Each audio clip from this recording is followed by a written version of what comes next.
Buongiorno, amici miei. Come andate? That's good morning, friends. How are all of you? How's it going? So this video is unofficially sponsored by Mr. Sweets, a surname charter seller on Amazon, and I am featuring my last name, Pitaluga. Pitaluga is a Genoese name, like Genoa, like Christopher Columbus, like Genoa, Italy, for pick grapes, as a colloquialism for enjoying life or enjoying the taste of grapes. It's a sort of metaphor. You know, things are very metaphoric with Italian. Like, for example, quattrocchi means four eyes, but if you say parli in quattrocchi, speak in four eyes, what you're really saying is have a private conversation. You know, how many eyes should there be in a conversation? Four. Your two eyes, my two eyes. You know, so Italian is very metaphorical. Um, I did another video where I reviewed my CRI genetics report, and I showed the recent analysis. I explained how Northern Italians are similar to German and French populations. So a background about me: my grandfather was 100% European. He was Genoese. My grandmother was Cuban, and my mother is Polish and Anglo-Saxon. Here's a picture of my mother and my father. Here's a picture of me. Here's another picture of me. So I'm all over the place. You know, the Cuban side is a little bit Spanish, French, and Native American. Hispanics in general, I did this in another video, I'll link in the description. Hispanics in general carry a little bit of Asian ancestry due to Asians in Latin America. On my recent analysis, the Native American doesn't even show up because it's so far back. And again, like, you know, you have British Isles and Scandinavia from the Anglo-Saxon grandma I have, my grandmother. The Polish, Central Slavic, you know, Slavic areas would be Poland. And of course, Germany, everybody had a little bit German. There was German from the Genoese, there was German from the Polish, and there was German from the Anglo-Saxon. That's why it's mostly German here. I'm going to show you different reports. Here's my father's family tree DNA results. As you can see here, 96% European, less than 3% North African, less than 2%. America's less than 1%. Regular African, I guess. Okay, so around 3 to 4% African, around 1 to 2% Native American. My dad, so I am between 2 and 3% African and 1% Native American. As you can see here, Cuba is pretty diverse. The Cuban itself, Cuba's an island, so people from Northern America, indigenous Northern America came here. People from the Andes and South America came to Cuba. Like, this is, of course, hundreds and hundreds of years ago, maybe 1,000 years ago or more. I got Sicily on my family tree DNA report instead of Italian Peninsula because of the Genoese influence in Sicily, as you can see here. On My True Ancestry, which I'll get to in a minute, I have early Bronze Age Castellucciana, Sicily, and part of the formula for it are Ligurians. Now, Liguria is the region of Italy because there are 20 different regions of Italy. Liguria is where Genoa is. So it says, since the Bronze Age, the Ligurians are considered to have occupied much of northwest Italy, that's where Genoa is, southern France, that's near Marseille, and parts of Catalonia. Catalonia is in Spain. By Roman times, they were referred to as Celto-Ligurians due to the heavy Celtic influence on their language, culture, and populations. Historians of the time described them as having long hair with the shade of auburn, that's reddish-brown. Instead of a centralized state, the territory was divided among independent tribes. Genoese explored. They're famous for exploring. They found America. They're famous explorers. They had tribes all over Europe. Many hilltop forts and settlements called oppida were established in the region to protect key trade routes. The Greeks and Etruscans began their own expansion into the region which the Ligurians resisted. Later, as the Romans began to expand their territory in competition with Carthage, the Ligurians found themselves split into two factions and ultimately weakened as a result. Liguria found itself drawn into a decades-long conflict with Rome, and tribe by tribe was forced to capitulate as Roman forces grew in strength. So obviously Rome won, the Roman Empire won, conquered pretty much all of Europe and parts of the Middle East and Western Asia, right? So there's the explanation for that. And then if you look here under the formula for Iberian Peninsula, I got some Basque too showing up. It says even here groups like the Iberians, Ligurians again, so we see Genoa and Tartars are descendants of these early farmers. So early farmers in Spain, the Genoese were one of them. As we could see here, if we go to my father's My True Ancestry results, we'll see the different time periods. Okay, so this is all the periods from my father's report. It's pretty much like a map of the Roman Empire. I mean, he has some distant, like thousands of years ago ancestry in even England and Viking ancestry and et cetera, et cetera. But obviously most of it is in Italy and Spain. There's some in near Romania because of the expansion, and even in Israel. The Israel would have to do with the Crusades, because under here for My True Ancestry, it doesn't say this anymore for Crusader Knights, but it used to, so I saved a picture of it.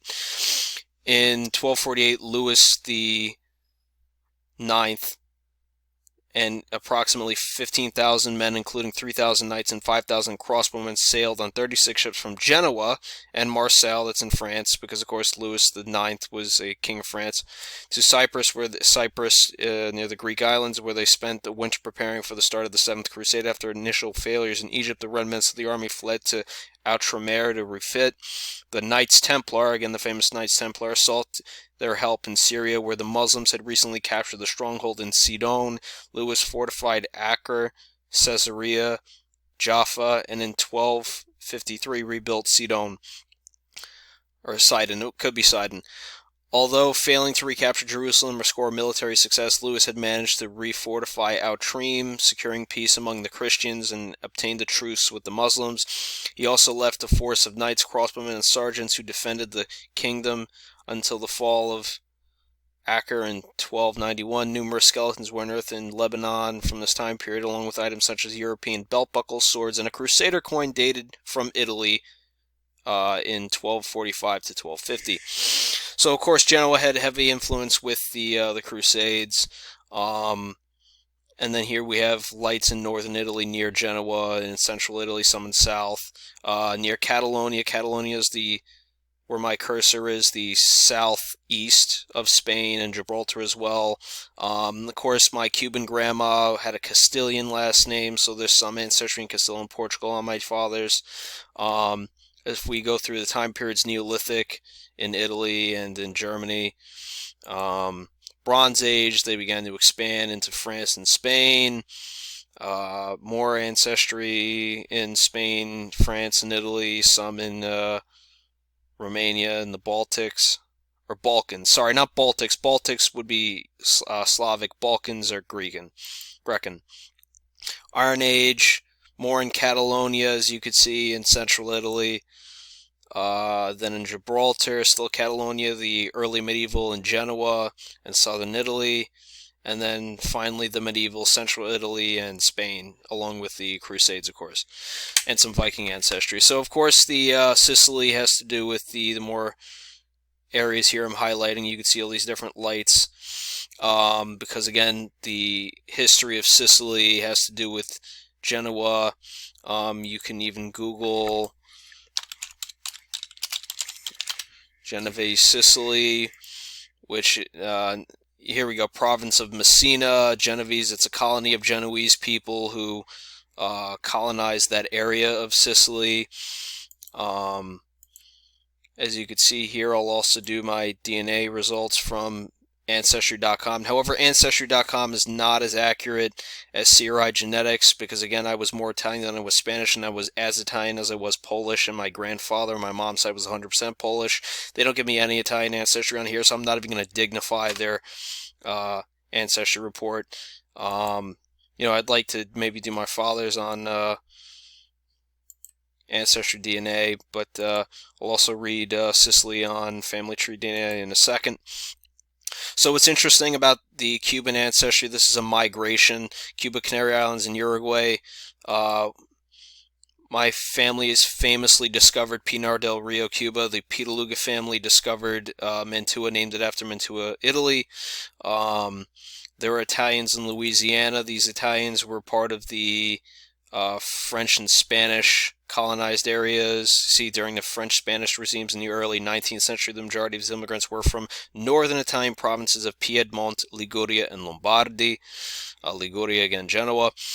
So the ancestry is there. I don't have any lights in Uruguay, as you can see. Canary Islands and Cuba. The settlers there was 1750. Settlers in Louisiana. More in Louisiana. Mostly in Cuba now because of Louisiana being incorporated to the United States, so a lot of people went back or assimilated, so this is assuming the ancestry was still in Cuba because that would have been a different group of colonists if it was the ones that just stayed in Louisiana. 1900, you have some immigration into Florida, and by 1950 we have the modern common diaspora of Cubans in the United States, which would be New York, Pennsylvania, New Jersey, and Florida, mostly New Jersey and Florida. And then here, of course, I think I'll finish off by reading the description of Sicily on Family Tree DNA. Prior to the expansion of farming from the Middle East, only a few of the Mediterranean islands had human inhabitants. For instance, approximately 15,000 years ago, almost the entire island of Sicily was occupied by different groups of hunter-gatherers. The arrival of farming 8,000 years ago radically changed the settlement patterns of Sicily, leading to increased populations living in small villages. As settlements grew, farmers from Sicily migrated to other islands such as Malta around 4000 BC. These groups brought architectural styles from Sicily that were similar to the styles found in other parts of the Mediterranean and mainland Europe.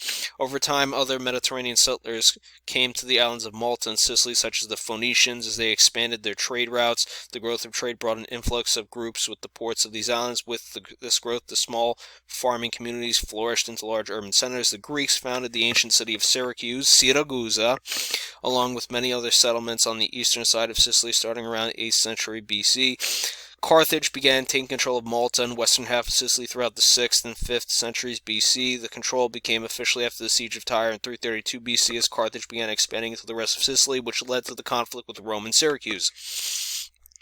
Romans fought for control of Sicily in the First Punic War with Carthage in 264 BC. Sicily was fully integrated into the Roman Empire and played a vital role because of its vast granaries, grains, wheat. Although it was allowed to remain culturally Greek, the Latin language was adopted.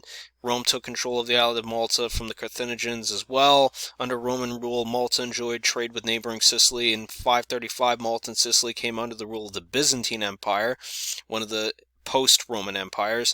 As the Roman Empire fell during this time, Malta experienced a degree of isolation due to the piracy of Arab navies. By 870, Malta was captured by Muslim forces and from North Africa, and Sicily fell to Arab forces by 965. In 1072, Sicily was invaded by the Normans, who were Vikings, who brought the island once again into the European sphere politically and culturally. During the 13th century, the Maltese peoples transitioned from practicing Islam to Roman Catholicism. By the 16th century, the Order of St. John was established. The order became a major force on the island and sought to defend Christianized Europe from the expansion of Islam. Beginning in 1798, the French and British consecutively held power of Malta. In the mid-20th century, Malta gained its independence. During the 19th century, Sicily became home to a revolutionary movement known as Risorgimento that brought independence from France. Today, Sicily has regional autonomy as a part of Italy. Now, Sicily, the Risorgimento was mainly directed by Giuseppe Garibaldi, who was Sicilian, and Giuseppe Mazzini. Now, Giuseppe Mazzini was Genoese, so again, another connection between Genoa and Sicily.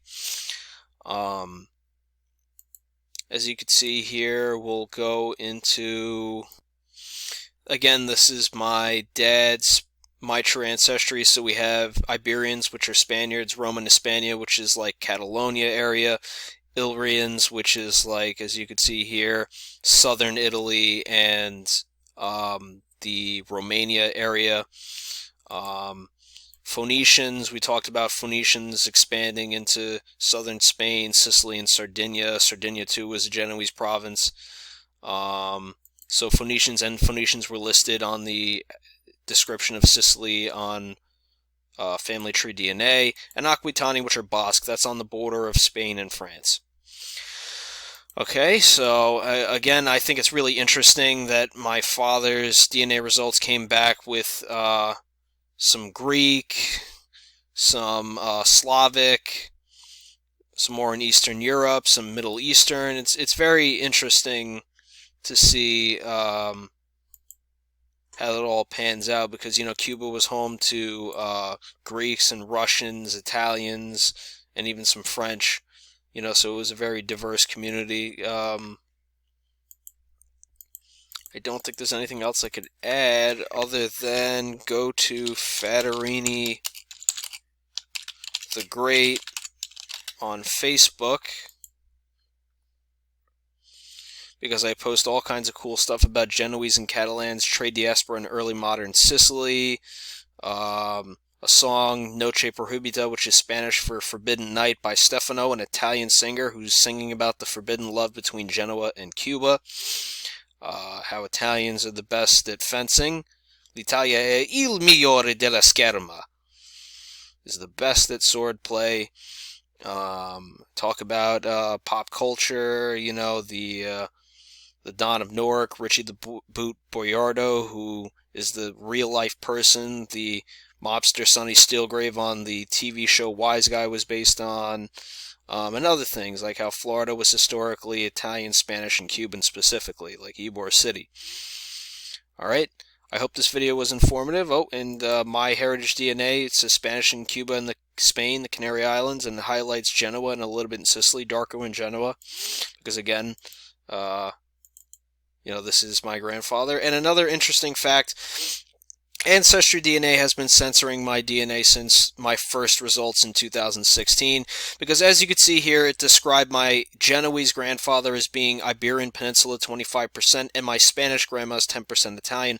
Now, the reason why I know it has to be that way is because my grandfather was 100% European, but it says Spain, and then my grandma with a Spanish last name is the 10% Italian mixed with a little bit of African and Native American. That doesn't make any sense, right? So it came out backwards, and now there's no Italian at all. I've seen other videos of Cubans reviewing their DNA and showing on their family tree, like their like Italian names of people, showing that they should be at least like 5, 6, 7% Italian, and it's not showing up. That's why I promote CRI genetics, because again, it showed up as like a full quarter Italian with the quarter Polish, etc., etc. So I hope this video was informative, folks. Have a great day. Ciao, state bon. Ancora! What's that? Encore? Okay, andiamo. Real quick, also, I'll review my other ancestries on Ancestry.com. So, North Carolina settlers, that's from my Anglo-Saxon grandma. As you can see here, my family's literally descended from the Mayflower on my maternal grandmother's side. So you can see settlers of North Carolina, talks about the American Revolution and trading with pirates, I think, or was it on the other one? No. But anyway, it shows you like Civil War, Reconstruction, etc., etc., World War II. So it's the other one. Okay. Southeast Alabama to Southeast North Carolina settlers. This one, it talks about trading with pirates. You can see here, like, immigration from Germany and England and even France into the Americas, early American settlers. Trading with pirates, there were pirates in the Caribbean, like, the movies Pirates in the Caribbean. There were English people there was an Irish community in Cuba, descended from pirates, of course. So there's that too.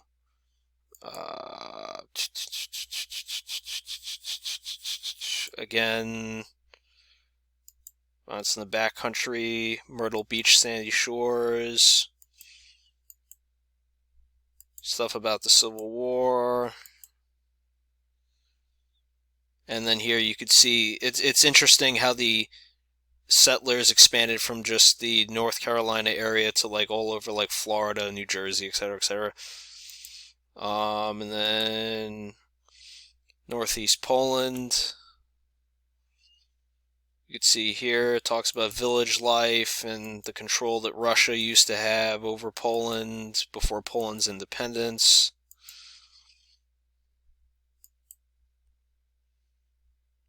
And then as you can see here, immigration, mainly not as you would think into New York, but into Illinois, Wisconsin, Michigan, things like that. Uh,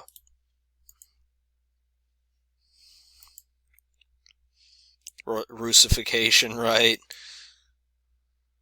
American Polonia, and the assimilation that Polacks began to have during World War II. It's interesting too if you look up the like Godfather 2, the mafia in Cuba. You'll see like Mayor Lansky. He was Polish. He was the mob's accountant, despite not being Italian. So it was Italians and Polacks working hand in hand. So I think that that's really interesting. I'm into studying the pop culture of mafia history. And if you've ever seen videos from Michael Franzese, I mean, he says he's reformed. He's not about that life anymore. He discourages completely anybody joining the Cosa Nostra, the Mafia, or any kind of gangs at all because it's just not worth it. It'll ruin and destroy your life. It's not what you think it is. So, of course, I don't encourage that, but it's interesting to look into. So, I mean, with that, I think I'll call it a video. I hope you enjoyed this video of my ancestry. Thank you very much. Bye-bye.